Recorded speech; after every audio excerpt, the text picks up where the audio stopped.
વધીવાળા સરવાળા એ પહેલાં આપણે સંખ્યા જોઈ લઈએ. અહીં લખેલ છે 56.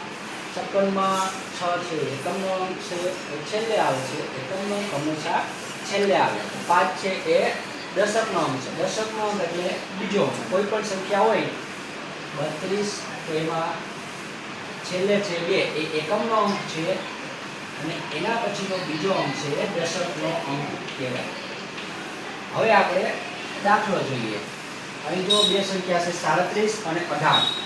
એમાં એકમમાં છે 7 અને 8. 7 અને 8 નો સરવાળો કેટલો થાય? 7 + 8 15. તો 15 માં 5 છે એ એકમનો અંક છે માટે એ એકમના અંકમાં આવશે ને 1 છે એ દશકના અંકમાં આવશે વધી સ્વરૂપે. બીજો અંક હંમેશા વધી સ્વરૂપે આવે. આ બધાનો સરવાળો કરીએ 3 ને 1 4 ને 1 5. હંમેશા ધ્યાન રાખવાનું એકમમાં બે અંકોનો સરવાળો થાય અને અહીં જો બે સંખ્યા આવે તો છેલ્લો અંક હોય એ એકમના અંકમાં અને બીજો અંક હોય દશક બાજુ વધુ સ્વરૂપે આવે.